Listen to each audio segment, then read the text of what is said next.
Hello and welcome back to WolfQuest. Today I'll be covering the three first sets, the scars, and the rough patches on each wolf. First up for the Lamar Canyon pack is the white fur coat, which has brown tinting along the ears and face. Next up is this unusual fur color that has been found very rarely played with in multiplayer games. It has dark spot here, tinting along the butt, and it has almost like a silver tint here with dark markings here and with brown marking there, and the face is just a bit weird. Next is the speckled fur coat with a light underbelly and dark paws. This one is one of the few wolf colors that I see people use for making a black wolf, which honestly doesn't really work out that well. Next up is the burnt cinnamon wolf, as I like to call it, because it has these dark brown patches under the belly along the rear end of its butt, and darker gray, almost black markings along the legs, back, and around the neck and face.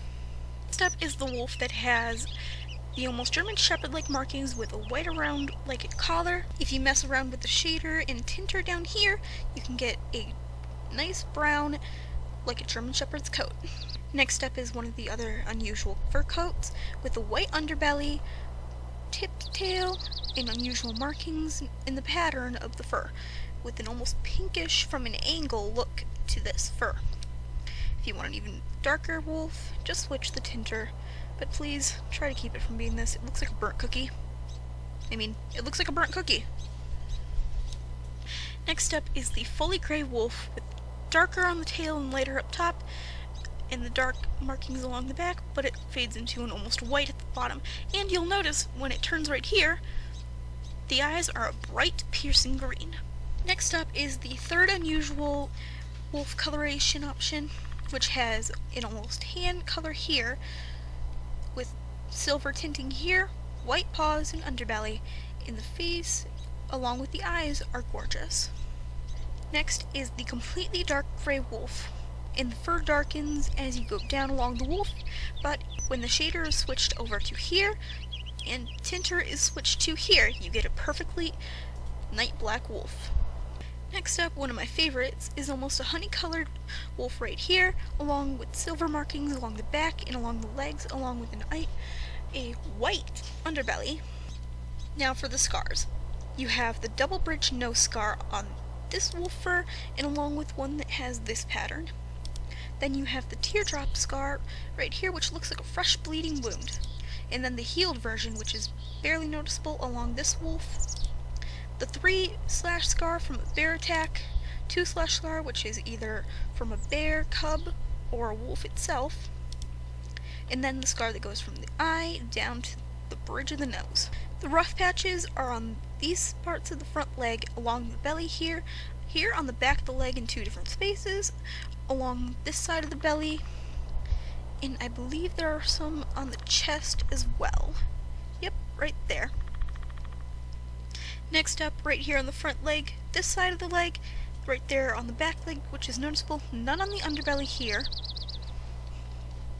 It is scarred off in 1, 2, 3 spaces on the back of the leg in different large patches, and only 1 space right here on the side, and nothing on the chest or other side of the underbelly.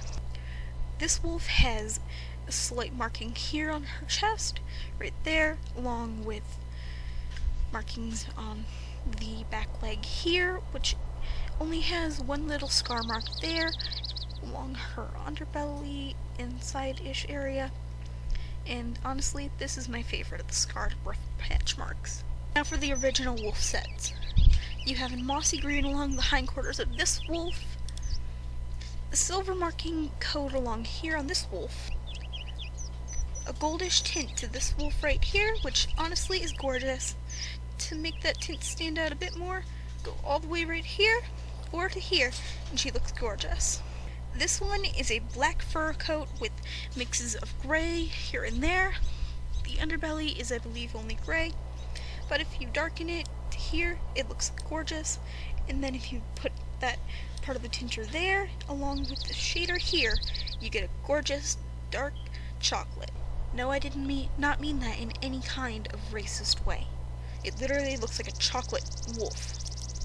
And then you finally have the albino wolf with pure white eyes, but some people would prefer to call them brown, but to me they look white. On the note of abilities, for full height I suggest male with 100 strength and either 50 speed or 50 stamina, or a balance of between around here. For someone that prefers to play as a pup in roleplays on the multiplayer, I advise 90-ish speed, around 60 stamina, and 0 strength for the smallest possible wolf with the female gender. For people that enjoy racing on WolfQuest multiplayer, I advise 90 speed with 60 stamina. This applies to both the male and female because gender doesn't matter in this case. Now on to the wolf howls. Howl 1.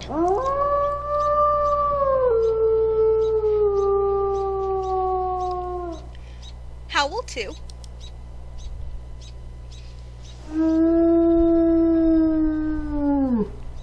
Howl 3.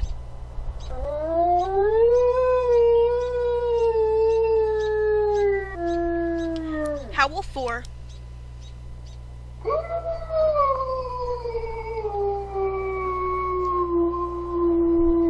Howl 5.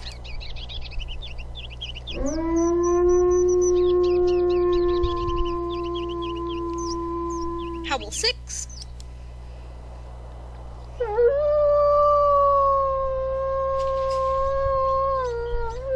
Howl 7.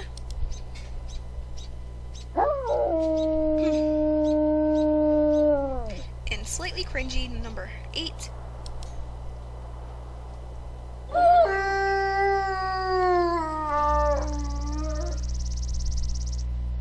As for the customization options, you have the notched ear, the torn ear right up here, bent ear, which is adorable, as well as the floppy ear, which is just flattened against the head, the radio collar, which is a favorite used amongst people that roleplay on dogs RP servers, and finally you have the limpy leg, which brings up the back leg as an injury.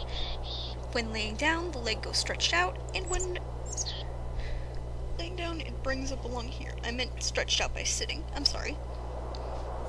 The only warning about limpy leg is it decreases your speed by 10% and increases your strength by 10% as a buff. I personally prefer these stats with that howl.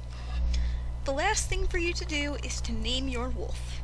The most common one for white wolves would be Snowflake, which honestly I find annoying.